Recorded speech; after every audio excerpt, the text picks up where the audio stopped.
না, তোমাকে আর কোনো সুযোগ দেয়া হবে না। তুমি অনেক লোভী, তুমি অনেক সম্পদ পেয়ে অহংকারী হয়ে গেছো। এই বলে পরি করিমের অবস্থা আগের মতো করে দেয়।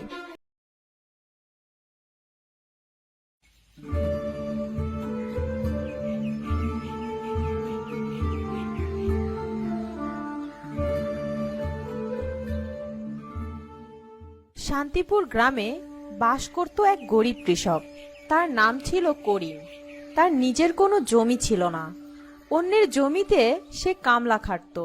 সকাল সকাল কিছু রান্না হয়নি, বাজার নেই, ঘরে চালও শেষ। মেয়েটা ক্ষুধায় কাঁদছে। ও কি আর আমাদের মতো ক্ষুধা সহ্য করতে পারে?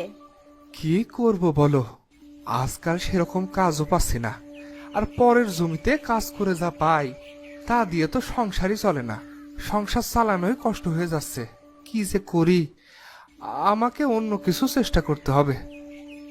করিম বাড়ি থেকে বের হয়ে কাজের জন্য সারা দিন ছুটে বেড়ায়, কিন্তু কোনো কাজই জোগাড় করতে পারে না। রাতের বেলা বাড়ি ফিরছিল করিম। ইস, আমার যদি অনেক টাকা থাকতো তাহলে কতই না ভালো হতো। নিজেও ভালো থাকতাম আর দুঃখী মানুষেরও পাশে দাঁড়াইতাম, আর গ্রামের মানুষের বিপদেও সাহায্য করতাম। কিন্তু কিন্তু আমার কি কখনো এত টাকা হবে? এই বলে করিম হাঁটতে থাকে নিজের বাড়ির দিকে। হঠাৎ করিম দেখতে পায় রাস্তার পাশে একটা বাচ্চা মেয়ে বসে কাঁদছে। মেয়েটিকে কাঁদতে দেখে করিমের খুব কষ্ট হলো, আর সে মেয়েটির কাছে এগিয়ে গেল। কি হয়েছে তোমার? কাঁদছো কেন? আমি আমার বাবা মাকে হারিয়ে ফেলেছি, খুঁজে পাচ্ছি না। তোমার বাড়ি কোথায়, তুমি কি বলতে পারবে? জানি না, তবে ওই জঙ্গলের দিকে আমার মাকে যেতে দেখেছি। করিম আর বাচ্চাটি জঙ্গলের কাছে এসে পড়ে, আর বাচ্চাটি হঠাৎ থেমে যায়, আর সেই বাচ্চা মেয়ে থেকে সুন্দর একটি পরীতে রূপান্তরিত হয়। কে তুমি? কি চাও আমার কাছে? আমি কিছু করিনি, আমাকে ছেড়ে দাও। ভয় পেও না, আমি তোমার কোনো ক্ষতি করব না, তোমাকে সাহায্য করব আমি। বলো, তুমি কি চাও? আমি তোমার সব কষ্ট দূর করে দিব। আমার অনেক কষ্ট। আমি পরের জমিতে কাজ করি, কিন্তু তা দিয়ে আমার সংসার চলে না। আজও বাড়িতে আমার মেয়ে আর বউ না খেয়ে আছে। তুমি চিন্তা করো না, তোমার সব কষ্ট দূর হয়ে যাবে। এই বলে পরি করিমকে অনেক সোনার মোহর দিল। তুমি এই মোহরগুলা নাও, আর এগুলা তোমার কষ্ট দূর করে দিবে। তবে তুমি এগুলো নিজের কাজে লাগাবে আর দুঃখী মানুষের সাহায্য করবে। করিম খুশি হয়ে সব মোহর নিয়ে বাড়ির দিকে রওনা দিল, আর বাড়িতে গিয়ে সব ঘটনা তার স্ত্রীকে খুলে বলল। আর তার স্ত্রী অনেক খুশি হলো। আমাদের আর কোনো কষ্ট থাকবে না, সব অভাব দূর হয়ে যাবে। করিম চাষির সব অভাব দূর হতে লাগলো, আর তার আর্থিক অবস্থা দিন দিন আরো অনেক ভালো হতে লাগলো, আর তার ধন সম্পদও অনেক বাড়তে লাগলো।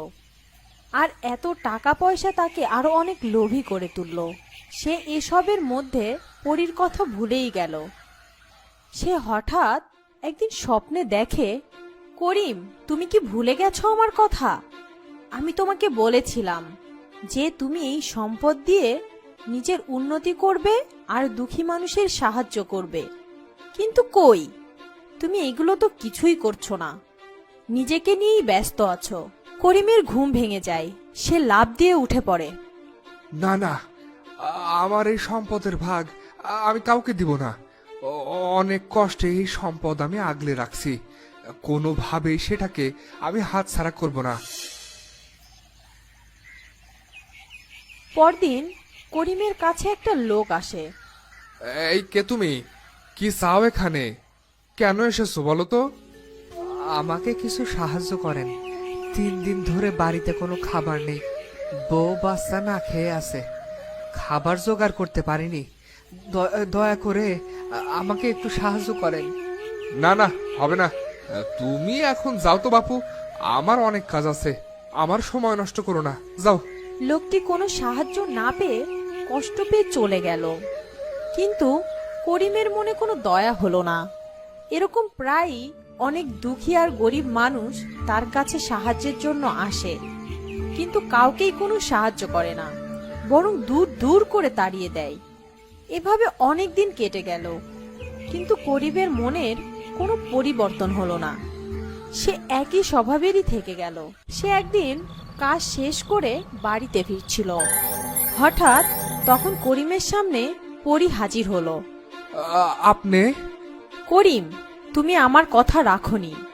তুমি কোনো দুঃখী মানুষেরও কোনো সাহায্য করনি, বিপদে কারো পাশেও দাঁড়াওনি, মানুষের সাথে খারাপ ব্যবহার করেছো, কারো উপকার করনি।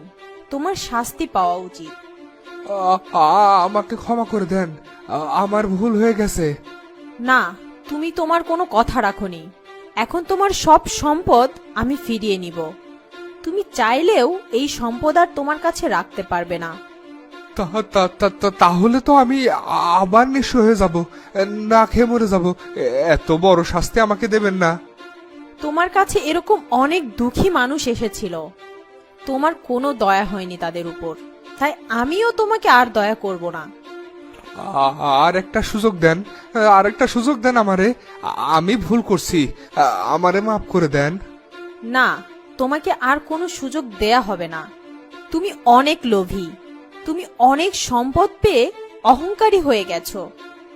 এই বলে পরি করিমের অবস্থা আগের মতো করে দেয় আর সেখান থেকে চলে যায়। করিমও তার লোভের শাস্তি পায় আর সে বাড়িতে ফিরে যায়। আর করিম বাড়িতে ফিরে দেখে তার বাড়িটা আবার আগের মতো সাধারণ বাড়িতে পরিণত হয়েছে। আমিও অনেক ভুল করেছি, তাই আমার আজ এই অবস্থা। আল্লাহ আমার পাপের শাস্তি দিছে। তুমি দুঃখ করো না, তুমি আবার কাজ করবে আর কখনো লোভ করবে না। করিম লোভ করেছিল, তাই তার শাস্তি পেল। তাই কখনো আর লোভ করত না, কষ্ট করে কাজ করে নিজের সংসার চালাতো। তাহলে বন্ধুরা, কেমন লাগলো আমাদের আজকের ভিডিওটা? যদি ভালো লাগে তাহলে একটি লাইক দিয়ে দাও আর চ্যানেলটি সাবস্ক্রাইব করে পাশেই থাকো। আবার দেখা হবে পরের ভিডিওতে। সে পর্যন্ত ভালো থেকো।